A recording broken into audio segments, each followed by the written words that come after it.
मुख्यमंत्री पुष्कर सिंह धामी ने city forest में मसूरी देहरादून विकास प्राधिकरण की लगभग 226 करोड़ की विकास योजनाओं का लोकार्पण और शिलान्यास किया। इसमें 186 करोड़ के शिलान्यास और 40 करोड़ के लोकार्पण शामिल है। इनमें सिटी फॉरेस्ट परियोजना, हरबटपुर और बस स्टैंड, आड़त बाजार, पुनर्विकास परियोजना, मसूरी मॉल रोड का फसाड और सौंदर्यीकरण शामिल है। इनमें क्षेत्र में वाटरफॉल का सौंदर्यीकरण का कार्य शामिल है। इस अवसर पर पुष्कर सिंह धामी ने कहा कि मसूरी देहरादून विकास प्राधिकरण की ये परियोजनाएं यहां के विकास में मील का पत्थर साबित होगी। धामी ने कहा कि सरकार हर क्षेत्र में संतुलित विकास पर ध्यान केंद्रित कर रही है। मुख्यमंत्री ने कहा कि प्रधानमंत्री नरेंद्र मोदी के नेतृत्व में विकास की नई ऊंचाइयां छू रहे हैं और देश तेजी से विकास की ओर बढ़ रहा है।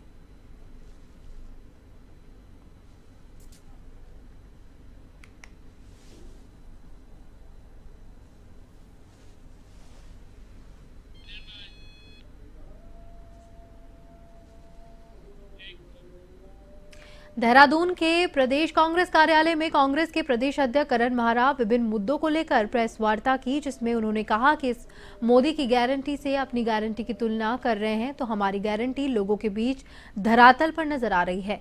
साथ ही उन्होंने कहा कि जहां एक और मोदी लगातार झूठ बोलने का काम कर रहे हैं, जैसे उन्होंने कहा था कि बुलेट ट्रेन लगाई जाएगी, वह नहीं आई और 2019 तक 100 स्मार्ट सिटी बनाने की बात मोदी सरकार ने की थी, पर एक भी उनमें से नहीं बनी है।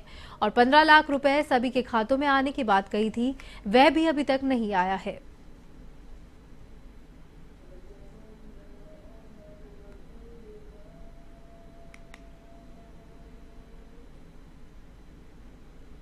दो 2019 तक 100 स्मार्ट सिटीज बना देंगे कहा था, एक भी नहीं बनी। 15 लाख रुपए हर किसी के खाते में आएंगे, वो नहीं आया। उन्होंने कहा था काला धन वापस लेके आएंगे देश में, वो नहीं आया।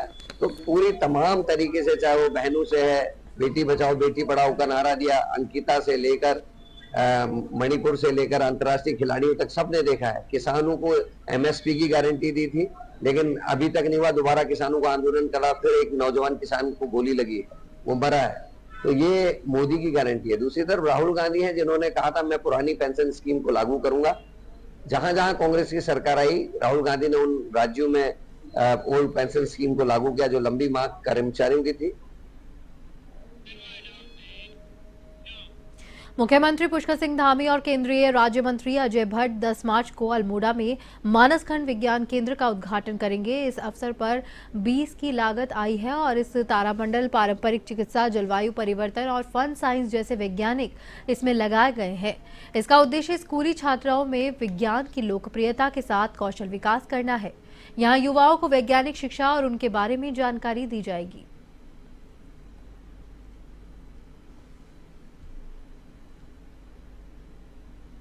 यहाँ पर नवाचार केंद्र बनाया गया है, जहाँ बच्चों के अपने जो आइडियाज़ हैं और नए नए खोजों की उनकी जो प्रवृत्ति है उसको हम सहयोग करेंगे और बच्चे यहाँ आकर काम कर सकते हैं। और यहाँ पर विशेष दीर्घा का आयोजन है जो क्लाइमेट चेंज यानी जलवायु परिवर्तन के ऊपर है, जो एक बहुत महत्वपूर्ण समस्या है और विश्व के लिए समस्या बनी है। और इस दीर्घा के जरिए हम लोगों में जानकारी देना चाहते हैं कि ये हमें और हमारे पर्यावरण को कैसे प्रभावित करने वाला है और हमारा क्या कर्तव्य है, ताकि हम जलवायु परिवर्तन को कुछ हद तक कम कर सकें या जहां पर उससे आगे न बढ़ने। महाराष्ट्र के पूर्व राज्यपाल और उत्तराखंड के पूर्व मुख्यमंत्री भगत सिंह कोश्यारी देवाल पहुंचे, जहां पर उन्होंने देवाल कौथिम में शिरकत की। भाजपा कार्यकर्ताओं ने पूर्व राज्यपाल भगत सिंह कोश्यारी का फूलमालाओं से गर्मजोशी से स्वागत किया। मेले में ध्यान, संस्कृति, कला मंच की शानदार प्रस्तुतियां, महिला मंगल दलों की चांचरी ने दर्शकों की खूब तालियां बटोरी। भगत सिंह कोश्यारी ने आयोजन की सराहना की और सराहना करते हुए कहा कि मेले हमारी संस्कृति को सहेजे हुए है और हम सभी का कर्तव्य है कि अपनी संस्कृति को आगे बढ़ाएं। उन्होंने कहा कि देवाल से उनका पुराना नाता है, थराली विधानसभा के लोगों से आत्मीय रिश्ता है।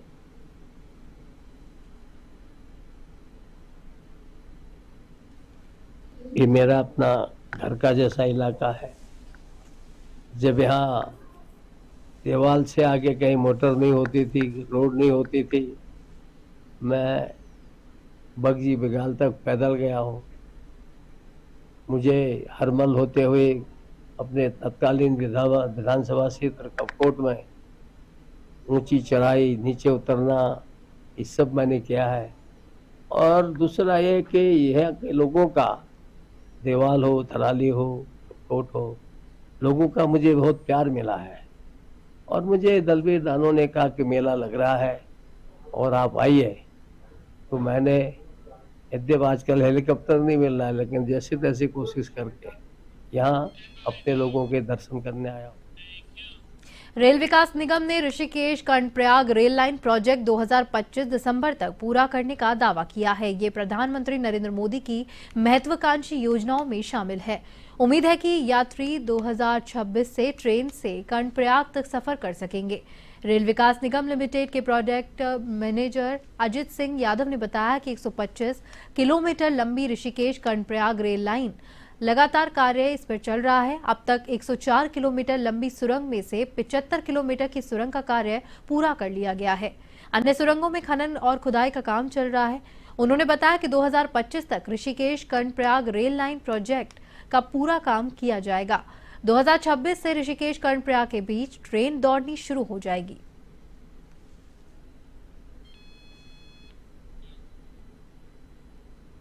मैं ये बैठक नियमित रूप से रखता हूं, हर 3 से 6 महीने के भीतर एक बार, जिससे कि हमारी सबसे बड़ी रेल परियोजना का कार्य जो है पूरे हिंदुस्तान में और वर्ल्ड की देखा जाए तो वर्ल्ड में भी एक बहुत बड़ा काम है जो ये हो रहा है। हिंदुस्तान का सबसे बड़ा काम है, उत्तराखंड में हो रहा है। तो डेफिनेटली आप सबसे इसके बारे में चर्चा नियमित रूप से होती रहनी चाहिए और ये आज का दिन जस्ट चुना गया है उसके लिए। दिनेशपुर पुलिस ने 1 किलो 20 ग्राम से भी ज्यादा अफीम के साथ 2 लोगों को गिरफ्तार किया है। अंतर्राष्ट्रीय बाजार में इसकी कीमत 5 लाख रुपए बताई जा रही है। वाहन चेकिंग के दौरान दिनेशपुर थाना अंतर्गत जाफरपुर में 2 व्यक्ति पुलिस को देखकर भागने लगे। तभी उनकी बाइक फिसलकर गिर गई और पुलिस क्षेत्राधिकारी निहारिका तोमर ने कहा कि अफीम के साथ 2 लोगों को गिरफ्तार किया है। पूछताछ में दोनों लोगों ने कहा कि वे बदायूं से अफीम लाते थे।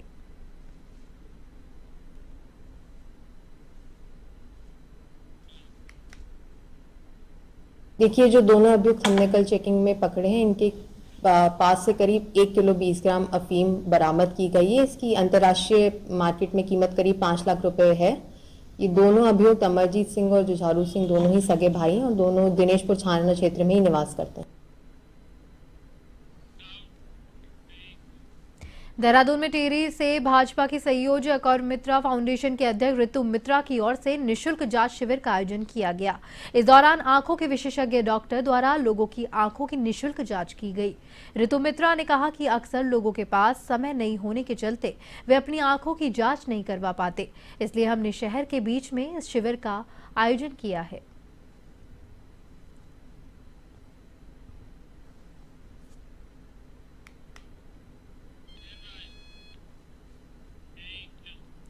पौड़ी में कांग्रेस की महिला प्रदेश अध्यक्ष ज्योति रौतेला के नेतृत्व में कार्यकर्ताओं ने एसएसपी दफ्तर के बाहर में प्रदर्शन किया, जहां पर कांग्रेस कार्यकर्ताओं ने अंकिता को न्याय दिलवाने की मांग की।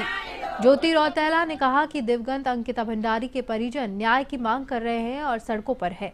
उनकी इस लड़ाई में साथ दे पत्रकारों को जेल भिजवा दिया गया। उन्होंने कहा कि एसआईटी तब तक उस वीआईपी का पता नहीं लगा पाई है जिसके लिए अंकिता पर दबाव बनाया जा रहा था। ज्योति रौतेला ने कहा कि जब तक दिवंगत बेटी अंकिता भंडारी को न्याय नहीं मिल जाता तब तक कांग्रेस परिजनों के साथ कंधे से कंधा मिलाकर इस लड़ाई में उनके साथ देगी।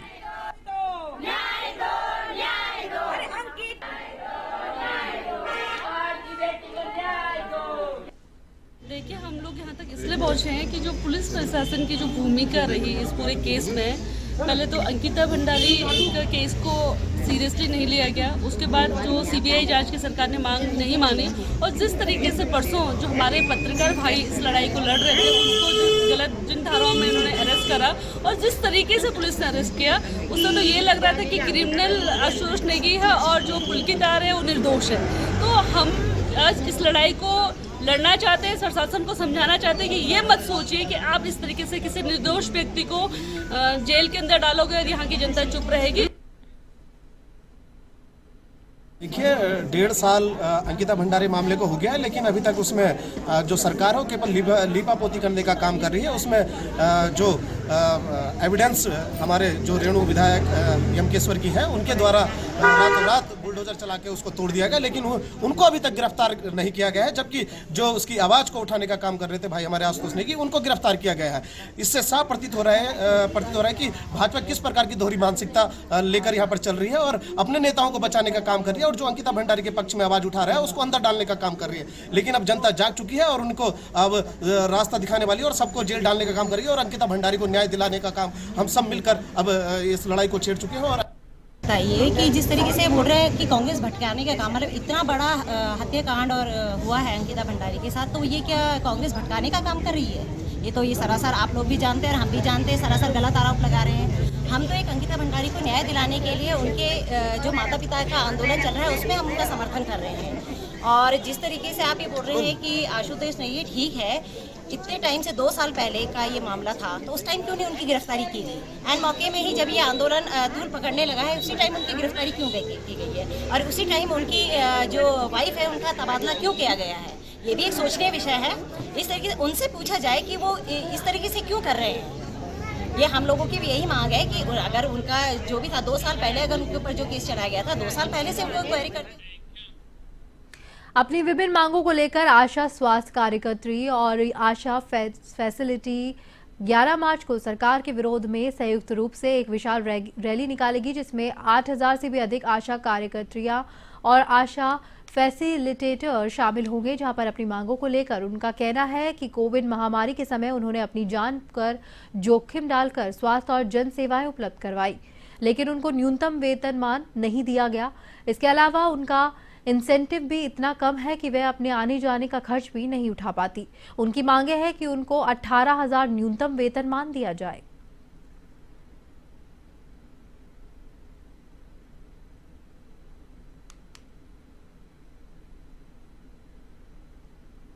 अब सुबह से निकलते हैं हम, कोई भी बहन सुबह से 8 बजे हॉस्पिटल जाएगी, 3-4 बजे आएगी, 3-4 बजे तक मतलब जो इंसेंटिव मिलता है उसमें हमारा किराया भी नहीं निकलता कि बहन का किराया, तो घर का भरण पोषण तो कैसे ही कर पाएगी वो।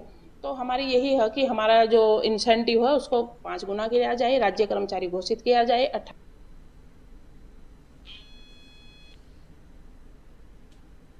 स्वास्थ्य संबंधी योजनाएं या कोई भी योजनाएं होती हैं किसी भी विभाग की, तो हम ही लोगों द्वारा, आशा और आशा फैसिलिटेटर द्वारा उसको फील्ड में उतारा जाता है। फील्ड में काम करके उसकी रिपोर्ट हम भारत सरकार को करते हैं।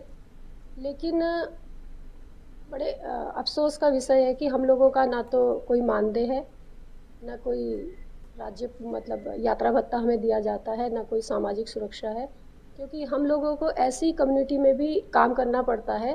जैसे परिवार कल्याण योजना है, मतलब परिवार कल्याण योजना में कुछ लोग ऐसे होते हैं जो इसमें हमारा काम करना या हमारा घर में घुसना पसंद नहीं करते। ऐसी कम्युनिटी में भी काम करके हमें संघर्ष करके उसका मतलब उस राज्य कर्मचारी घोषित किया जाए, उनको भी ESI PF का लाभ उन्हें मिले, चूंकि वह एक केंद्र सरकार प्रधानमंत्री जी भी इस बात को बोलते हैं कि सभी कर्मचारियों को ESI PF का लाभ मिलना चाहिए, परंतु आज तक ये स्थिति है कि आशाओं को कोई ESI PF का लाभ उन्हें नहीं मिलता। तो मेरा सरकार से भी आग्रह है। उत्तराखंड वन विभाग ने जंगल में आग लगने की सूचना तुरंत लोगों तक पहुंचाने के लिए एक ऐप बनाया है, जहां पे फॉरेस्ट फायर की सूचना अब लोगों को ऑनलाइन माध्यम से मिल सकेगी। मानव संसाधन विकास और कार्मिक प्रबंधन के मुख्य वन संरक्षक निशांत वर्मा ने बताया कि ये ऐप पिछले वर्ष विकसित किया गया था, जिसमें 2 मॉड्यूल है, जिसमें मॉड्यूल में अधिकारी और कर्मचारी जंगलों में आग लगने पर वन मुख्यालय के डैशबोर्ड को सूचना भेज सकते हैं, जबकि दूसरे मॉड्यूल में स्थानीय व्यक्ति जंगल में आग देखकर इसकी फोटो खींचकर सूचित कर सकता है। इसकी सूचना डैशबोर्ड को देने के बाद में संबंधित विभाग को जानकारी दी जाती है, ताकि आग पर तुरंत कार्रवाई की जाए और आग पर काबू पाया जाए।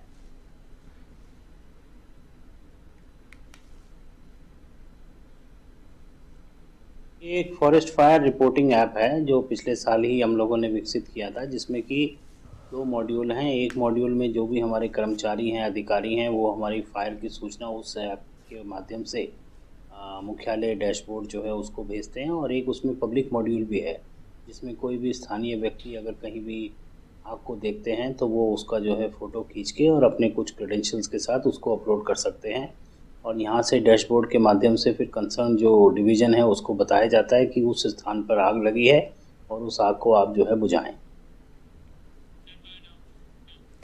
कांग्रेस के प्रदेश अध्यक्ष करण मारा ने अंकिता भंडारी को न्याय दिलवाने के लिए 10 दिन से चले आ रहे धरना प्रदर्शन को अपना समर्थन दिया है। वे श्रीनगर पहुंचे और अंकिता के परिजनों के साथ मिलकर मशाल जुलूस में शामिल हुए। करण मारा ने एसआईटी और सरकार पर निशाना साधा। करण मारा ने बताया कि महिलाओं के साथ में अपराध बढ़ने की घटनाओं में लगातार इजाफा हो रहा है। इस दौरान कांग्रेस नेता और पूर्व प्रदेश अध्यक्ष गणेश गोदियाल ने भी अंकिता के परिजनों को अपना पूरा समर्थन देने की बात कही।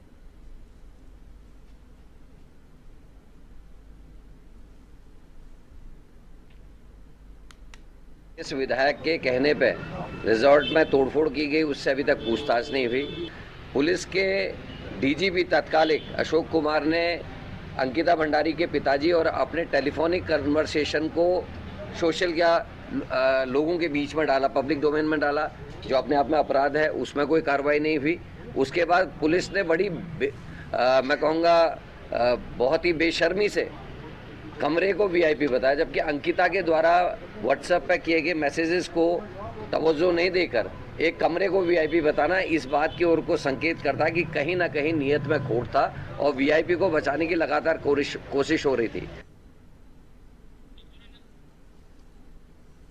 सरकार कहीं ना कहीं ये सोच रही है कि महिलाएं और लोग डर जाएंगे जो अंकिता भंडारी का साथ दे रहे हैं, बट जो उन्होंने आशुतोष नेगी को गिरफ्तार करके किया है और उसके बाद जो आज मातृशक्ति और जो पूरा श्रीनगर क्षेत्र यहाँ पे इकट्ठा हो गया है, मशाल जुलूस यहाँ पे निकला है, तो कहीं ना कहीं वो सरकार की उस गलती की वजह से आज यहाँ पे हर एक व्यक्ति अंकिता को न्याय दिलाने के लिए आ चुका है। तो ये एक गुहार है एक लड़की की, एक देवभूमि से जन्मी उस लड़की की।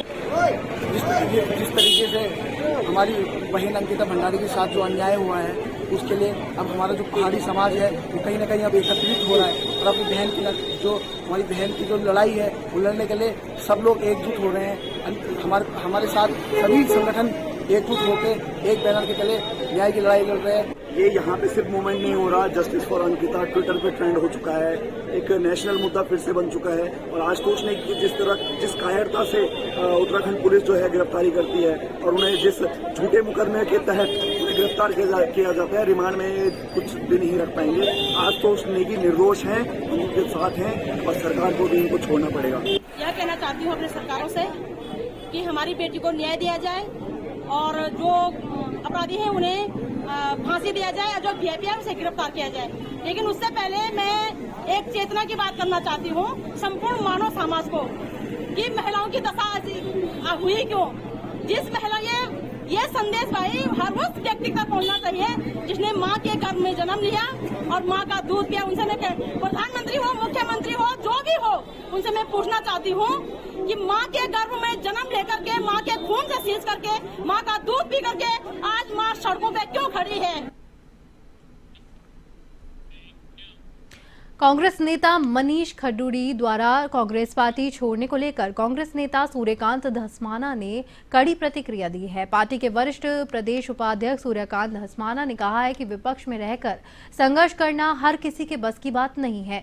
उन्होंने कहा कि कल जब कांग्रेस पार्टी फिर से मजबूत होगी तो यही लोग फिर पाला बदलकर कांग्रेस में शामिल होने के लिए उनके दरवाजे पर खड़े हो जाएंगे।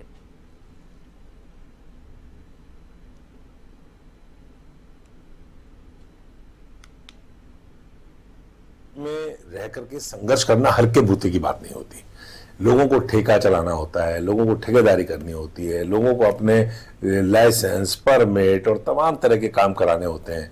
तो जो लोग संघर्ष नहीं कर सकते, जो केवल राजनीति में ठेकेदारी के लिए हैं, जो राजनीति में केवल परमिट के लिए हैं, कोटे के लिए हैं, अपने समर्थकों को काम दिलवाने के लिए हैं, तो उन लोगों का आना जाना लगा रहता है। कल कांग्रेस मजबूत होगी, कांग्रेस की संभावनाएं बढ़ेंगी तो यही लोग आपको कांग्रेस के पाले में आते दिखाई पड़ेंगे। आपने देखा ही है, जो लोग गए हैं उनका इतिहास आप देख लीजिए, वो कभी यहाँ महाशिवरात्रि पर श्रीनगर के शिवालय भोले के जयकारों से गूंज उठे। श्रद्धालुओं ने हर हर महादेव और ओम नमः शिवाय के जयकारे लगाए। श्रद्धालु मंदिर और शिवालय में भगवान शिव का जलाभिषेक किया गया। कीर्तिनगर स्थित शाश्वत धाम लक्ष्मोली में श्रद्धालुओं के लिए स्वास्थ्य शिविर का आयोजन किया गया। ऋषिकेश एम्स के डॉक्टर संतोष कुमार ने बताया कि भक्ति के साथ साथ यहां श्रद्धालुओं ने स्वास्थ्य शिविर का भी लाभ उठाया।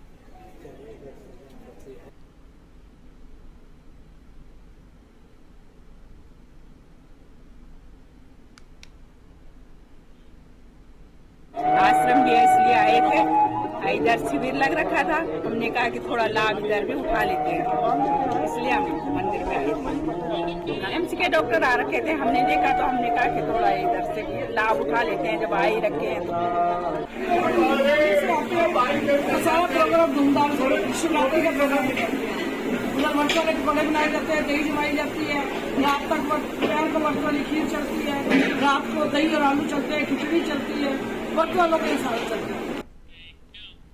और इसी के साथ एवन उत्तराखंड में फिलहाल के लिए इतना ही। मुझे दीजिए इजाजत। नमस्कार।